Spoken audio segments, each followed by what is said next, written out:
Hey guys, welcome back to my channel. So today I woke up and I thought, why not do a little spend the day with me vlog. It is a random Wednesday and yeah, I've got a couple different things on.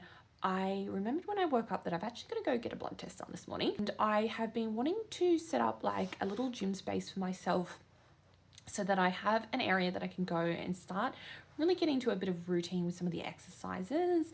I've also been wanting to give myself like a little trim sort of on the sides because the hair is just growing like crazy. So yeah, I'll bring you along today. Hopefully you enjoy just this random Wednesday and spending the day with me. Frankie, Penny, you coming along to the blood test today? Oh, exciting. Bit of a busy morning today with the blood test. It's normally actually quite good here. I always come to the same place because the lady's really nice and she knows me and know the routine. But yeah, I had to wait for about an hour this morning, which is like the longest I've ever waited. So anyway, all done now, and going to go have some breakfast because I am pretty hungry. Been fasting this morning. So I'm just at the park with Penny and Frankie, taking them for a little walk. Penny is on the lead still, but Frankie is running around with his ball. You can see he's ball obsessed. He always has been since a baby. But yeah, Penny has to stay on the lead because we adopted her a couple of months ago, and yeah, she has a tendency to just want to sort of run, even though she's pretty good now, like she knows who her parents are, but yeah, we can't quite trust her fully yet, so she stays on the lead, have a little walk around, and yeah, just enjoy some sunshine, bit of fresh air. Frankie, don't eat that. Loves eating kangaroo poo. Yeah, just have a little walk around, get some fresh air because I think the weather's going to turn later today. Give Penny kisses. Give Penny kisses. Oh, you two being so good. Okay, let's play. Let's play ball. Let's play. Good boy. Yeah, good boy. Bring your ball back. Good boy. Bring it here. Bring it here. Oh, okay, good boy. Ready? On your marks. Get set. Oh. Go. Come on, it's all right. It's a nice warm bath. Come on, Penny. Yeah? Mummy's gonna wash you. Penny! Penny! Oh, all right. There we go. Maybe I should have done one at a time. I know you can jump. Oh, someone stinks. Rolling in something you shouldn't. Ah! Yes, great. It's like a little water fountain. Penny! Penny, stay there. Okay. Stay there, little munchkins. Oh, isn't that nice? Bath time together. Penny, Penny. Back in there. Whew. This is killing my back. Wait there. Good boy. Little towel. Little towel. Oh, good boy. Good boy. Very tired now after their little baths. Just relaxing in the sun, drying off. Yeah? What do you think, Penny? I thought this afternoon we could give myself a little haircut and trim. Before that though, I'm actually going to have my medicated mouthwash. So I actually went into an oral specialist yesterday, and you probably noticed in some of my videos that I've got really red gums. It's been a long sort of journey with the whole gum situation ever since I've been on treatment to try and figure out what it is, and it turns out it's actually quite a unique side effect of immunotherapy. So during chemotherapy, you can get mouth sores, ulcers, it's quite common. Without getting into it too much, basically, immunotherapy is different, and in very, very simple terms, immunotherapy is designed to activate your immune system so that it can go out and find cancer cells and kill them. But what people don't realize is that it can actually have some quite serious side effects. And one of them being, like I said, is a very unique side effect, which is where my own immune system starts attacking my gums. And so I've got some other issues as well, but that's one that's been ongoing. And so basically, I get really red gums, they bleed a lot, every bit salt, swollen, and sore. And yeah, I've been prescribed a mouthwash now that I have to have like 4 times a day. So it's just another thing that I've got to add into the routine. So basically, I've got to have that now, and I've got this like measuring shot glass.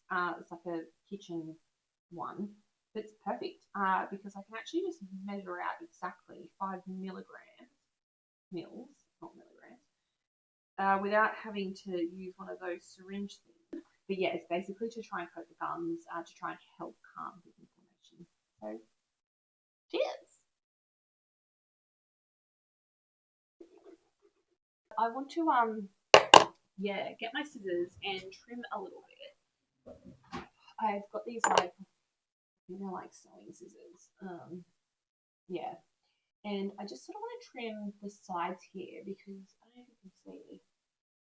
I have to take my glasses off, which is going to be dangerous trying to cut what I can see, but they're not in the way. Yeah, it sort of starts to come over my ear a little bit here. And I guess like it's one of those things, like I'm trying to think, if I had long hair, like obviously you'd probably let that grow. Like you wouldn't go to the hairdresser and get them to trim these bits, I don't think. I don't know. But yeah, when it's short, like it sort of looks weird because it hangs over the ear, so I like to have it neat. So I'm just gonna like trim the sides there and maybe like a little bit here, we'll see. Like I don't want to go crazy because I'll end up just chopping something I shouldn't and it'll look worse.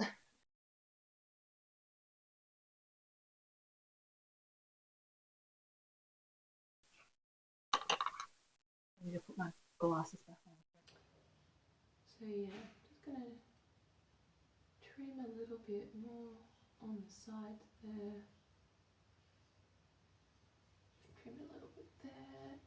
It's definitely starting to grow back curly, which I mean I had curly hair anyway, and they say you get chemo curls, so I don't know why I expected I'd get maybe straight hair. I think I was just hoping. You want what you don't have, don't you? Even after losing my hair, you think I would learn this lesson that I should just be grateful for having hair. So yeah, that's really it. I think I'll just give it a little brush down again. Like I said, that's basically all I do.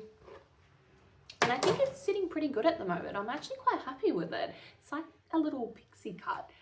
And yeah, just with like a little tidy up myself, like I'm pretty happy. Like I don't wear any wigs out. Not that I really wore them much anyway, but yeah, I just go out with my hair like this, and I actually get quite a few compliments, which is so nice. It's funny when I get compliments from strangers because obviously they don't know that I've been through breast cancer and I've lost my hair, hence why it's short and growing back. Like they think I've just got this style, which not that there's anything wrong with it. But yeah, I just smile. I'm like, thank you. It's sitting, yeah, really nice at the moment. I don't know how long that phase is going to last. I think pretty quickly I'm probably going to need to go to an actual hairdresser once it starts to get to a point where it needs to be styled a little bit more. But I'm actually undecided yet whether I want to just keep it short for a while. I'm really enjoying the short hair. Not just like I like the look of it, but also just the fact that the maintenance of it is just so much easier. When I had, you know, really long, thick, curly blonde hair, I had to dye it. I had to, you know, wash it all the time. I had to style it, like straighten it. Like this would take me hours to do. And it was beautiful hair, don't get me wrong. But it was full on. And even just the weight of it on my neck. So yeah, I'm embracing this new hair, and it's actually given me a lot more freedom, which is so nice. Yeah, so that's the look. It's funny because my hair is actually like the same length as the sausages. So now it's just like these rogue hairs. It's like, is it my hair or is it their hair? I don't know anymore. The other thing that I'm going to quickly do is a bit of plucking of my eyebrows and any other stray hairs. And it's really funny actually because, you know, losing my hair, going through like it was quite a traumatic experience, but then I actually really embraced it and yeah, really enjoyed just not having all this hair. And I didn't actually fully lose my eyebrows or eyelashes or even my hair, which is pretty amazing. Like I didn't do any of the cold capping or anything like that, but I've just got such thick hair that like it really hung on. And I think it helped a little bit still having the eyebrows, even though they thinned out a lot.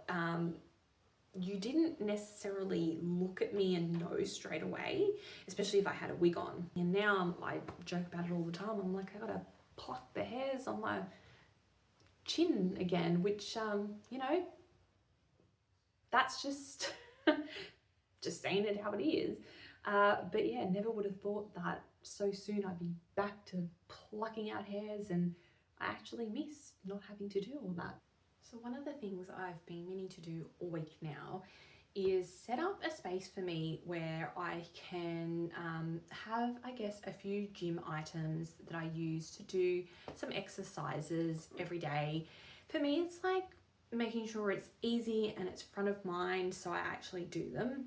So essentially I've been seeing a physio and an exercise physiologist, I think they're called, to try and help with rebuilding my muscle that I've completely lost during treatment, as well as I've been having, you know, random pains, joint issues, all sorts of things going on in my body, which is probably a little bit from before treatment, but because I've gone through treatment and my body is now so much more weaker and I'm in medical menopause and all that sort of stuff, I'm like having, you know, a lot more problems. So I'm actually in my media room at the moment, and it's a good room because there is, I guess, the space that I can just like permanently sort of have my yoga mat down. It's quiet.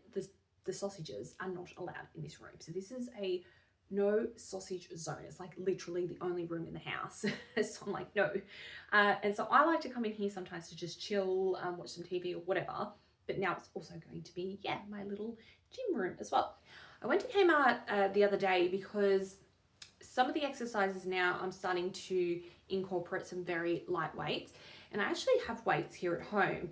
But yeah, the funny thing is that they were weights that I had before my treatment. And so I think the smallest weight I had was 8 kilos, which is like, I know it probably doesn't sound like much at all, but for me now, 8 kilos, there is no way I could use that.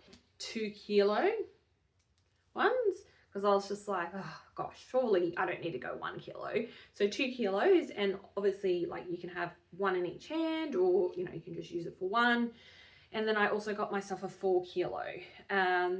So I will use this. I need a 4 kilo for these particular arm exercises that I'm doing to try and gain some strength back in my upper body after my double mastectomy. In terms of the double mastectomy, I'm actually really lucky. I have had no issues whatsoever with my upper body, and I was actually really worried about that before the surgery. I guess I'm just one of the lucky ones. So I basically made a full recovery within about 3 months, but you know, everybody's body is different. But for me, like I can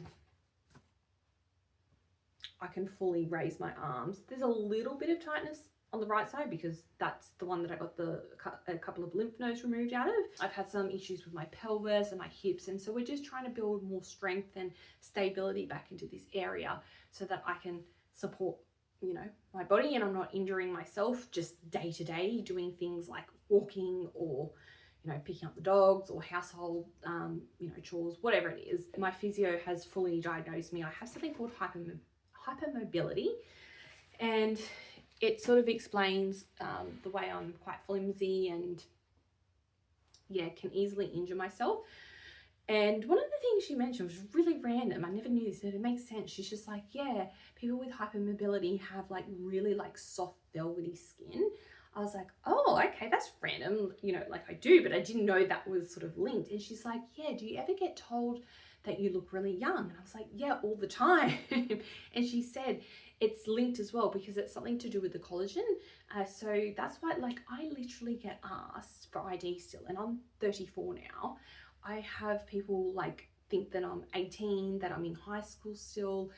And I feel like it's happened even more now since I've got the short hair. It's just so bizarre. I mean, I take it as a compliment because I was concerned too, you know, going through all this treatment, like if it was going to age me, but apparently not. My body feels like I'm in my 60s or 70s after going through treatment. So it's this crazy thing that apparently I look like I'm 18, but I feel like I'm 68. And in reality, that's probably how my body is functioning right now. So we're going to try and bring it back into the middle to the actual age I am, which is 34. Now, I'm obviously going to say, like, these exercises that I'm doing are specifically for me and my body. I am not a personal trainer, any sort of exercise specialist. So yeah, this is not meant to be a how to do exercises to recover from breast cancer.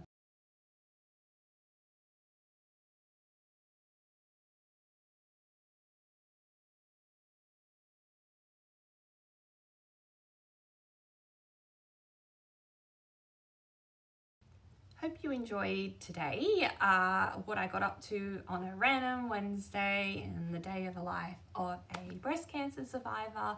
Thank you so much for clicking on this video and watching until the end, and hopefully I will see you in my next video. Bye!